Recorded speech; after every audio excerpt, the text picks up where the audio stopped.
What is the common factor between comedian Jay Leno, British superstar supermodel Twiggy, producer Cubby Broccoli, actor Sean Connery, former race car driver Otto Linton, one of the best movie franchises of all time, and one of the worst television shows of all time? Well, on this week's episode of Toyota History Tuesday, we are going to be talking about the 2000 GT. Now, this vehicle is not a vehicle that a ton of people are familiar with, and we'll get into why that is. But stick with me, and although I might be sitting behind the wheel of the CHR XLE model, we will be talking about the first Japanese supercar brought to us, of course, by Toyota. Before we can talk about the specifics of the 2000 GT, we have to talk about how it came to be. So before the Japanese auto manufacturers broke into the mainstream on the world stage like they are today, they were often viewed as low quality and exotic products that did not have a mainstream appeal, especially in the United States and European markets. When it came to vehicles specifically, they were viewed as small, underpowered, and cheaply made. This is true and untrue.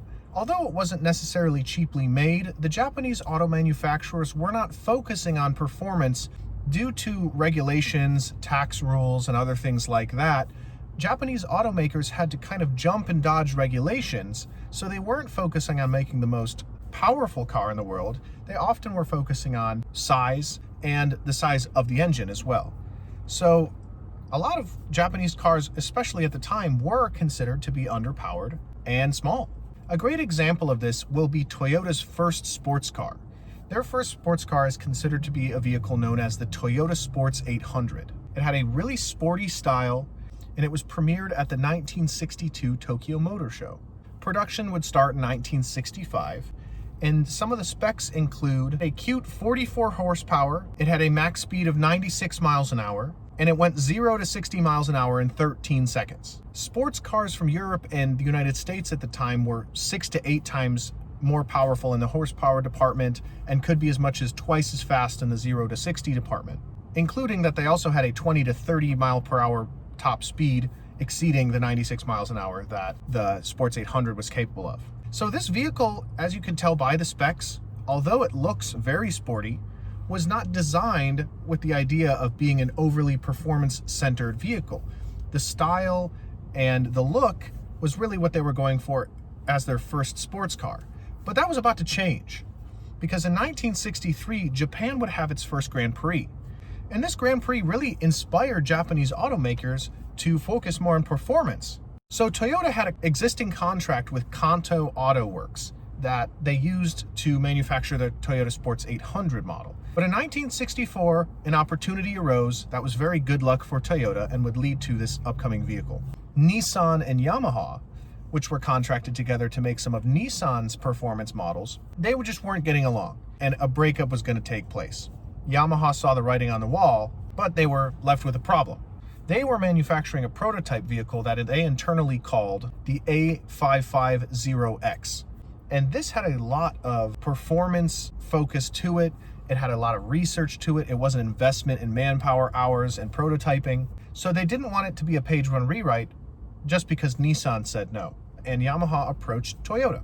So in this interesting climate that set up the capability for this agreement to be made, in January of 1965, a contract between Toyota and Yamaha was signed. There were stipulations to this agreement, though. Toyota would implement a lot of their own technology in the prototype that Yamaha produced, and they wanted the external style to be from one of their own Toyota designers. That's when Satoru Nozaki stepped in and provided the design, the external design, for the 2000 GT.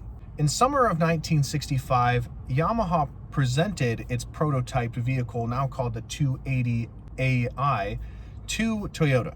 At the same time as Toyota began testing of this performance vehicle, the Tokyo Auto Show was coming up, and they wanted to debut this vehicle and give it a large buzz. So Yamaha very quickly produced another prototype and had it available for the October Tokyo Auto Show of that year, in which it was debuted. It was a really big deal. But it didn't just create a buzz within Japan. Perception of Japanese auto manufacturers worldwide began to change. Because once you hear some of the specs of this vehicle, you will see how much it's different from a vehicle like the Toyota Sports 800 that I listed earlier.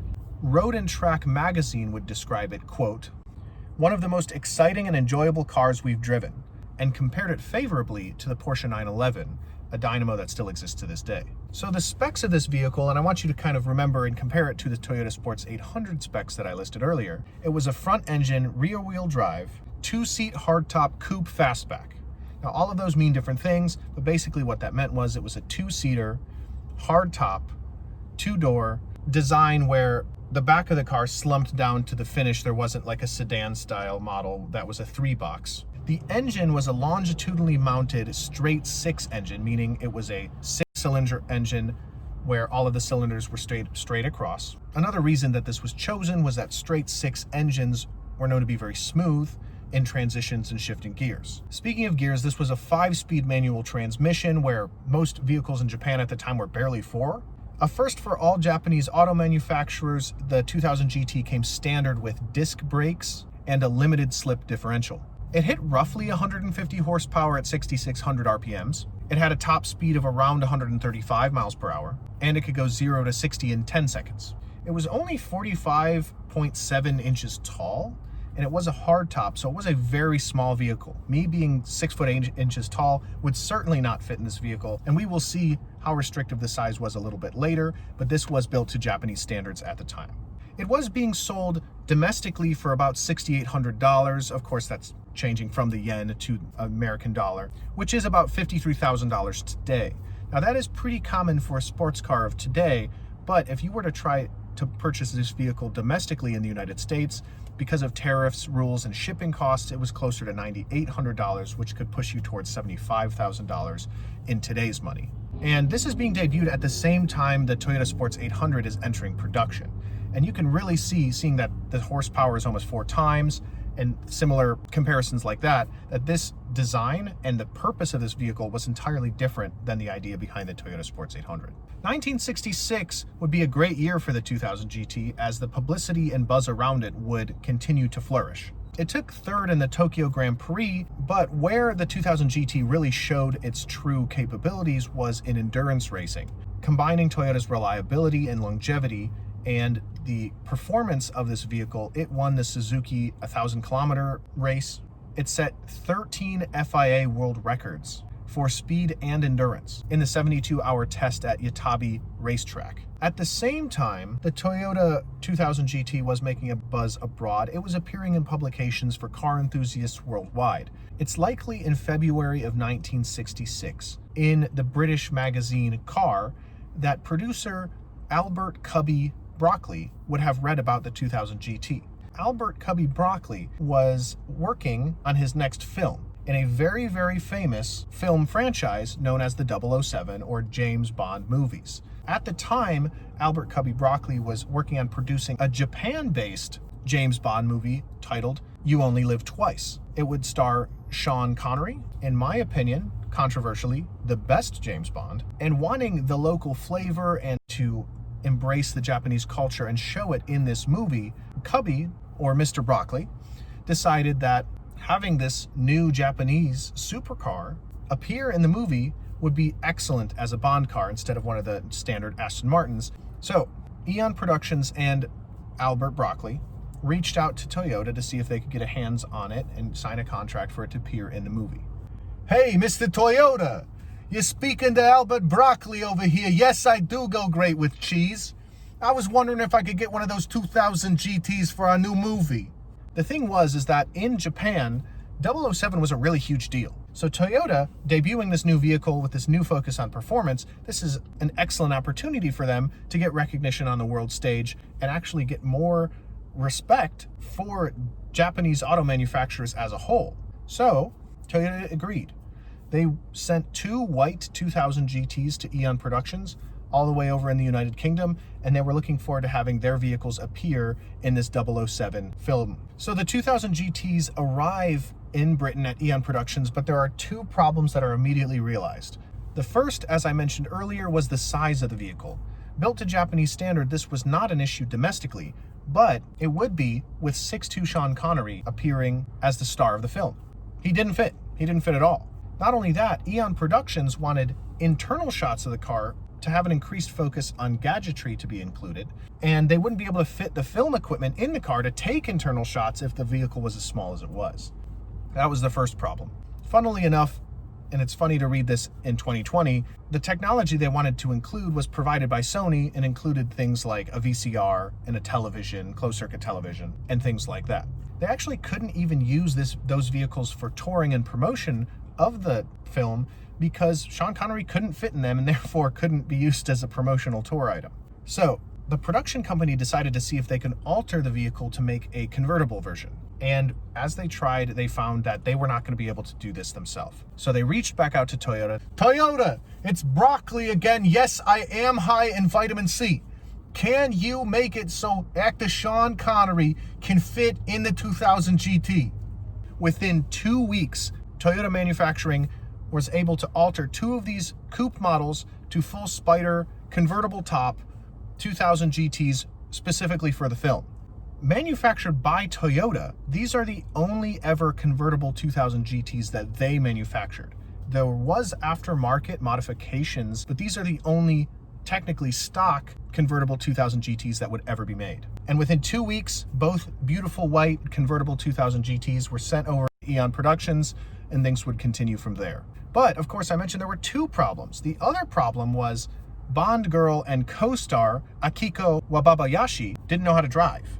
And in this film, if you've seen it, You Only Live Twice, Aki, as her name was in the movie, is the one that actually ends up driving the car mostly. So Eon Productions had another problem and they reached back out to Toyota. Toyota, it's broccoli again. Yes, of course, your kids probably don't like me. What I'm asking is, are we able to have a way where Akiko can appear like she's driving the car but not really be driving the car? You know what I'm saying? What Toyota actually did was provide 2 of their test drivers, Hiroshi Fushida and Tomohiko Tsutsumi, and they would operate the pedals and the wheel of the car while Akiko appeared like she was driving. So that's where 1966 would leave off, and 1967 would roll around, and the publicity for the 2000 GT would skyrocket yet again. They would win the 24 Hours of Fuji race with the 2000 GT. They won the Fuji 1,000 kilometers race. And of course, on June 12th, 1967 in London, You Only Live Twice would debut with Queen Elizabeth II in attendance. It was a massive success. Huge hit at the box office, $111 million. It featured the exchange of Sean Connery, as James Bond, of course, saying, "I love you," in which Akiko Wababayashi would respond, "I have a car nearby." Classic James Bond exchange, euphemistic and innuendous, but of course, direct addressing of the Toyota vehicle, and a really big deal. Although Eon Productions, Mr. Broccoli, and the world seemed to be very, very happy with You Only Live Twice, Toyota was a little bit disappointed as the 2000 GT would only get 6 minutes of screen time. That being said, the debut of this extremely popular film would skyrocket this 2000 GT into public consciousness and worldwide recognition. At the 14th Tokyo Auto Show in the fall of 1967, where the production model of the 2000 GT would debut, Toyota hired a British supermodel Twiggy to appear and model the car at this auto show. I can't really overstate the importance of Twiggy as a supermodel at the time. She kind of was the image of beauty for a lot of people and would continue to have a very popular and very well-to-do career through most of her life. But having Twiggy debut this vehicle for them was a really big deal, although she was only 18 years old at the time. For this debut also, Toyota would premiere the vehicle in a gold color, although white and red were the only stock versions of the 2000 GT that were produced as far as we know. And after the production model was debuted in 1967, Toyota would gift Twiggy the gold 2000 GT to take back to the United Kingdom. So there's its debut. How did it do? How did it perform on the market? Well, production of the limitedly produced 2000 GT would continue until 1970. It would skyrocket not only Toyota, but Japanese auto manufacturers' worldwide respect for making a potential high-performance vehicle worldwide. It earned them a lot of respect. Not only that, in 1970, the Toyota Celica would debut, so there would be a sports replacement to the 2000 GT as well. It was retroactively called the first Japanese supercar, It would inspire future generations of Toyota sports cars, including the 86, the Supra, and the Lexus LFA.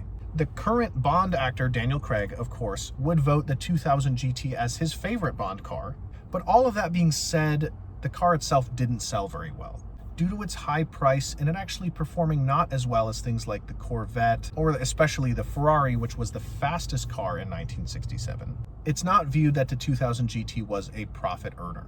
Only 351 were produced and sold. 150 of them would be on the worldwide market and 201 of them would be domestic. And that number actually does include the vehicles used for film and promotion. Of those 150 exports, 62 of them were sent to the United States and had the left side steering wheel. Everyone else had the right side. So of course, of the 351, 289 would be right-handed. It was more expensive than other options worldwide, especially in the export market. It was not fastest in the straightaways, but really excelled in having a very smooth ride, being extremely well handling. It cornered extremely well as well. Additionally, on the subject of it not selling super well, it wasn't necessarily the goal of the vehicle for it to be a bestseller. That's why it entered limited production to begin with. Performance in motorsports, especially in Japan, was a newly renewed focus. It would lead to a legacy of Toyota being a dynamo in racing and auto sports, and prove to the world that Japan was capable of doing and creating a product such as the 2000 GT. But just like the film debut, You Can Only Live Twice, the 2000 GT would have a second life. It was initially believed that only a few dozen survived into the modern day of the 351 originally produced, but it's been recently discovered that quite a few more have survived, probably, somewhere between 100 and 200. In 2013, the most expensive Asian car ever sold would be the 2000 GT that was sold at auction for $1.16 million. That specific vehicle was once owned by American superstar race car driver Otto Linton as well. It bounced hands around until it entered the auction in 2013 and therefore would sell at that massive price tag. But as they say, that's not all. In this year, what was supposed to be in May of 2020, but is now on October 24th, 2020, a perfect condition 2000 GT is now for sale at auction. It is a left side steering wheel model of the 62 that were originally produced. It's an extremely rare vehicle. The guide price for this auction is somewhere between $700,000 and $850,000. And very well, that 1.16 million most expensive Asian car ever sold number will likely be exceeded. So that's where we are in the modern day, and that's where the 2000 GT is today. There are several in private hands and private collections, but it is an extremely rare experience to see one of these vehicles for yourself. But I don't think that's where the story of the 2000 GT really ends. And if you want to stick around, although I've brought you up to date on the history of the 2000 GT as a model, I would like to talk about 5 particularly famous 2000 GTs that I've mentioned in this episode already. And of course, I'm talking about the 2 coupe models sent to Eon Productions for You Only Live Twice, although they weren't able to appear in the movie. And then the other 2 convertible versions, the only stock convertible versions Toyota ever made, also provided for You Only Live Twice. So there's 4 of the 5. And of course, the 5th one is the gold paint in 2000 GT that was gifted to Twiggy for her modeling the 2000 GT's production debut. So if you want to stick with me, I'm going to talk about the history of these vehicles really quick. And it does have a really cool trajectory where these vehicles would end up. And it's funny, looking into the story of each one of these individual vehicles, you really get the feel that each of the 351 had a story, whether it ended up being scrapped or in an accident, or it ended up still to this day in someone's private collection. And you always wonder if you're checking out a storage unit or, watching something like Storage Wars and someone's purchasing something like that, what's the chances that one of those missing 351 vehicles could be found in a similar situation?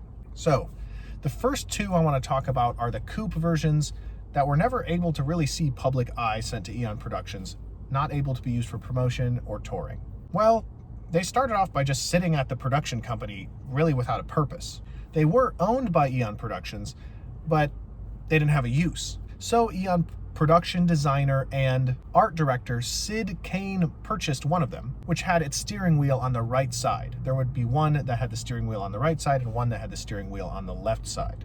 So he purchased the right side steering wheel one and owned it for about 4 or 5 years. He sold it to a Viscount Rainham, who then sold it back to Japan in 1995. Why he did that was Japan was actually looking to repurchase these vehicles as a national pride situation, and as it was one of their products that really did skyrocket their auto manufacturing to the world stage. So they repurchased that one in 1995.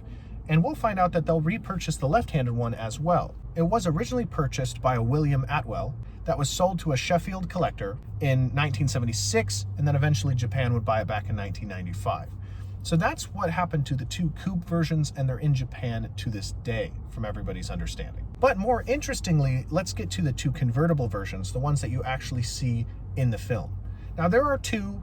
Why? Because one was used in the action shots of the vehicle being driven in Japan as the movie was being shot. And the other one was used for internal shots only, and it was actually in the United Kingdom. Of course, we know that these are the only stock convertible 2000 GTs. They appeared in this famous James Bond film, so both of those things would contribute greatly to these vehicles' value. According to official records, the ones used for external action shots where it was actually driven in Japan was wrecked in 1970 or 1971. Who's responsible and why it happened is lost to us, but we do understand that that's what happened. And it was listed to be scrapped as a result. So I know there's a big protestation within myself to protest the idea of scrapping this vehicle. It should be maintained and repaired at all costs, but this was only a few years after the film debuted, and the eventual huge value of this vehicle was either not realized, or it didn't matter, or it was that badly damaged. So, according to official records, it was scrapped. But there are many who are suspicious that the scrapping company, a Toyota executive, or anyone in the interim sold it to a private collector, where it still sits to this day. Can I confirm that? No. And according to the official records, it's lost to us. So that leaves the internal shot one that was sitting in the United Kingdom. After production, it allegedly disappeared into a private collector's possession. Who the private collector is or when this happened is not known, and likely Eon Productions made a pretty penny off of it. However, in the mid-1970s, rumors of the 2000 convertible GT would pop up in Mozambique, Africa, of all places, and then South Africa following, and it was listed as being shipped to a foreign country from South Africa.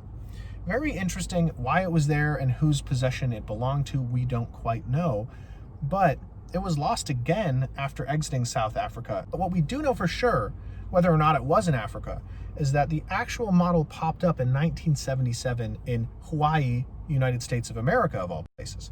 How it ended up there, if it was shipped from South Africa, we don't actually know for sure. Toyota, seeing it resurface, purchased it immediately. They weren't going to let this slip back into private hands and be lost to time. So it was shipped back to Japan, and after thorough refurbishment is now on display in the Tokyo Toyota Museum to this day.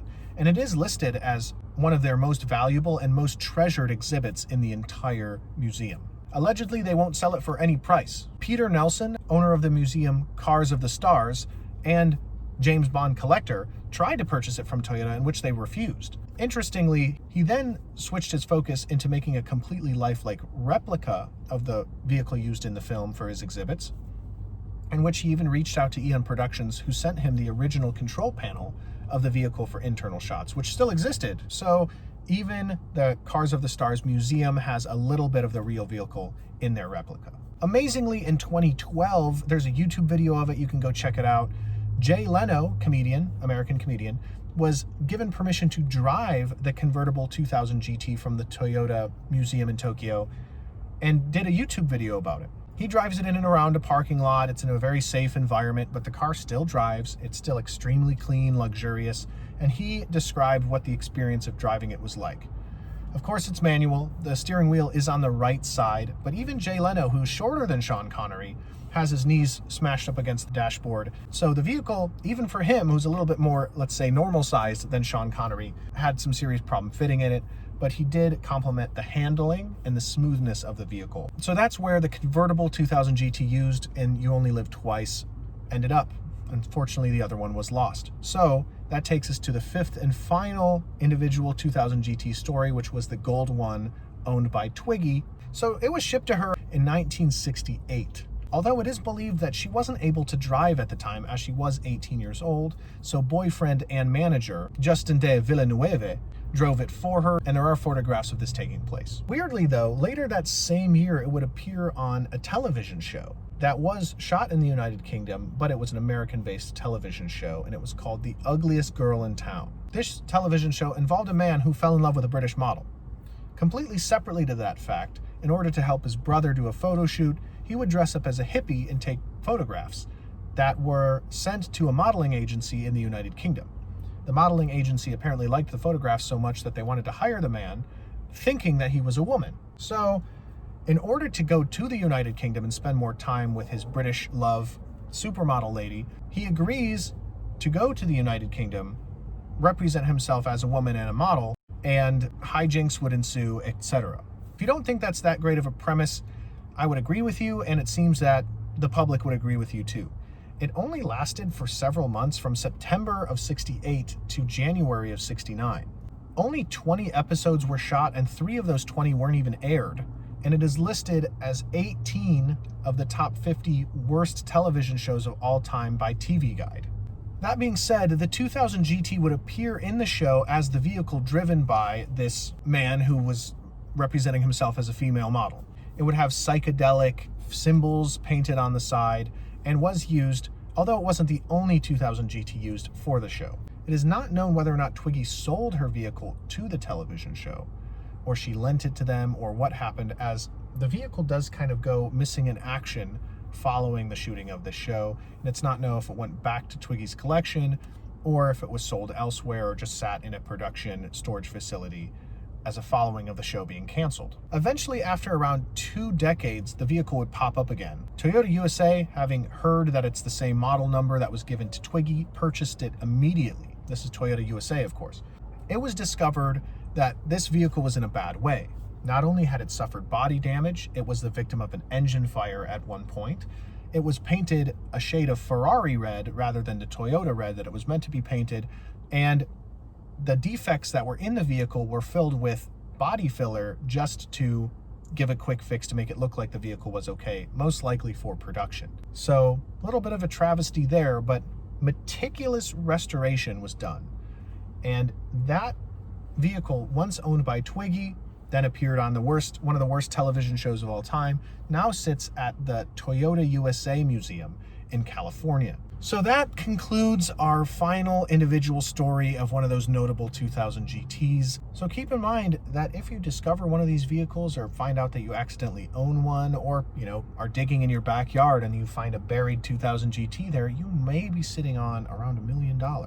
Also, I extremely enjoyed studying this vehicle and researching it for this video, as it's a vehicle not that well known, not produced in high volume, but was extremely notable for the nation of Japan's automobile manufacturing and industry, Toyota as a company individually, and has a pretty cool story.